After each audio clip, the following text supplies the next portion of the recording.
نماز پنجگانہ کی مکمل رکعتیں، فجر کی نماز جو ہے وہ 2 رکعت ہے یعنی فرض، اور اس سے پہلے فجر کے طلوع ہونے کے بعد 2 رکعت پڑھنا سنت ہے۔ یہ سنت جو ہوتی ہے جب تک اس کو ادا نہ کریں تو فرض مکمل نہیں ہوتے جی، فرضوں کے اندر قصور رہتا ہے، کمی رہتی ہے، اس ادھورے پن کو سنتیں جو ہیں وہ پورا کرتی ہیں۔ اسی طرح ظہر کے اندر 4 رکعت فرض ہیں، 4 فرض سے پہلے 4 رکعتیں سنت موقدہ ہیں، بعد میں فرضوں کے 2 رکعت سنت موقدہ ہیں، اس کے بعد 2 رکعت جو ہیں وہ نفل ہے۔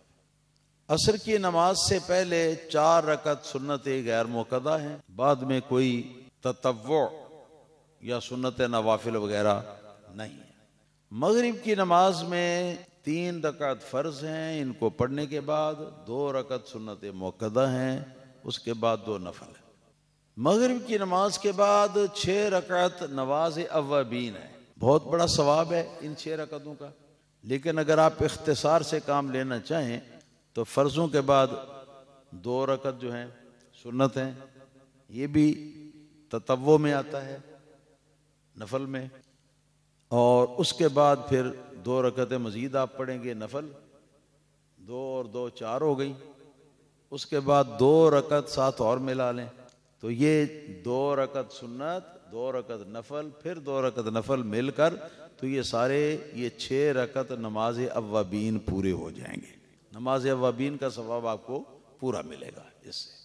عشاء کی نماز سے پہلے 4 رکعت جو ہیں یہ سنت غیر موقدہ یعنی مستحب ہے ان کا پڑھنا، نہ پڑھیں گے تو گناہ کوئی نہیں ہوگا۔ اور عشاء کی نماز کے بعد 2 رکعتیں سنت موقدہ ہیں، اس کے بعد پھر 2 نفل جو ہیں وہ پڑھے جاتے ہیں، یہ عشاء کی نماز ہے۔ فجر سے لے کر عشاء کی نماز تک بیان ہو گیا۔ تو موقدہ سنتیں جو ہیں یہ 12 رکعت ہیں، 2 رکعت جو ہے فجر سے پہلے، فجر کے فرضوں سے پہلے، 4 رکعت ظہر کے فرض سے پہلے، 6 2 رکعت ظہر کے فرض کے بعد سنت موقدہ، 8 2 مغرب کے فرض کے بعد، 10 2 عشاء کے فرض کے بعد، 12 یہ 12 رکعت جو ہیں یہ سنت موقدہ ہیں۔ نبی پاک صلی اللہ علیہ وسلم نے ان کا ذکر فرما کر فرمایا ہے کہ یہ جو 12 رکعت ہیں ان کو جو شخص پڑھے گا اس کے سارے گناہ اللہ پاک معاف فرما دے گا، جو ان پر پابندی کرے۔ اور جو وتر کی نماز ہے یہ چونکہ فرائض سے علاوہ ہے تو یہ ہمارے مذہب میں یہ واجب ہے، اور دوسرے ائمہ کے مذہب میں یہ واجب نہیں بلکہ یہ بھی سنت موقدہ ہے۔ یہ 3 رکعتیں ہیں جیسے مغرب کی نماز ہوتی ہے، مطلب ہے کہ 2 رکعت پڑھ کر سلام نہیں پھیرنا اور اللہ اکبر کہہ کے سیدھا کھڑے ہو جانا ہے، اور سیدھے کھڑے ہو کر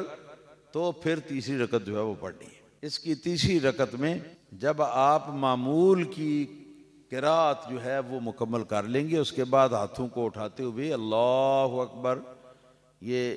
کہیں گے کانوں تک ہاتھ اٹھا کر، اور پھر نیچے باندھ لیں گے، اور اس کے بعد دعائے قنوت پڑھنی۔ دعائے قنوت جب پڑھ لی تو اللہ اکبر کہہ کے رکوع میں چلے جائیں گے اور پھر رکعت اپنی پوری کر لیں گے۔ اس کے بعد پھر 2 رکعت جو ہے یہ نفل کے طور پر پڑھے جاتے ہیں۔ بس یہ ساری نماز کی تفصیل جو ہے یہ ہو گئی۔